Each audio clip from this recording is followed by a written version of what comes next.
Bonjour et bienvenue aux tables rondes de l'IT. Aujourd'hui, nous sommes en présence de Franck Marguier, Solution Manager IBU Wholesale Distribution SAP, et Frédéric Bada, expert senior des produits et habilitation SAP Business One, SAP Global SME Business Unit, ainsi que Guillaume Boucher, président de W3Com.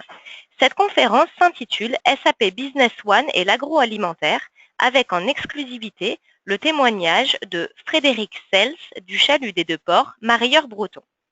Pendant la conférence, n'hésitez pas à poser toutes vos questions dans l'espace de chat qui vous est réservé ici à droite de votre écran. Monsieur Marguier, Monsieur Bada et Monsieur Boucher répondront à toutes vos questions à la fin du webinaire. Merci à tous. Je laisse maintenant la parole aux conférenciers et vous souhaite un très bon webinaire sur Key4IT.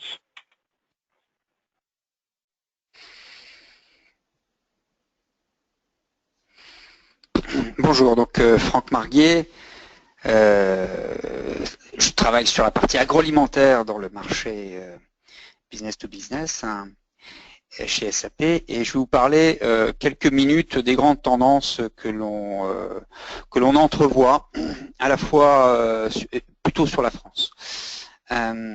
Si on peut passer la deuxième planche. Voilà. Donc le marché mondial, lui, il se porte plutôt bien, 2,5% annuel, porté par des pays émergents qui ont à la fois une tendance démographique qui est croissante, mais aussi un apport calorique qui est passé de 2500 à 2700 en une année, donc avec des produits plus riches et comme la classe moyenne a tendance à s'étoffer, plus recherchée, et c'est une excellente nouvelle pour l'exportation française où on a quand même un savoir-faire reconnu. Il n'y a qu'à regarder le succès de certaines briocheries françaises à l'export et cette tendance-là va continuer à peu près à ce rythme-là. On est entre 2,5, 2,6 l'année dernière exactement.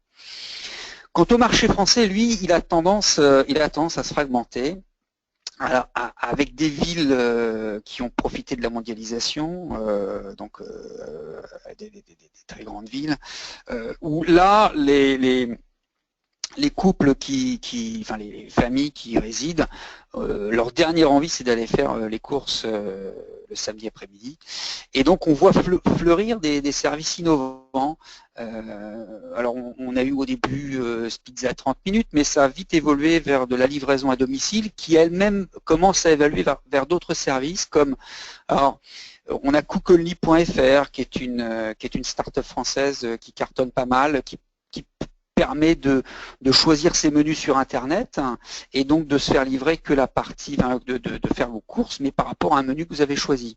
On a bien sûr monmarché.fr, on a les côté sushi. Donc vraiment, Pizza 30 a énormément fait de petits qui viennent en fait servir cette population qui est en recherche, dont quelque part la cuisine et les courses, ça les barbe un peu. Et ils sont prêts à payer pour ce service supplémentaire. Alors, le Nec Plus Ultra, il y a une autre start-up qui s'appelle l'Étoile des Gourmets qui vous permet de faire des repas, je dirais, un peu spécialisés, avec un grand chef.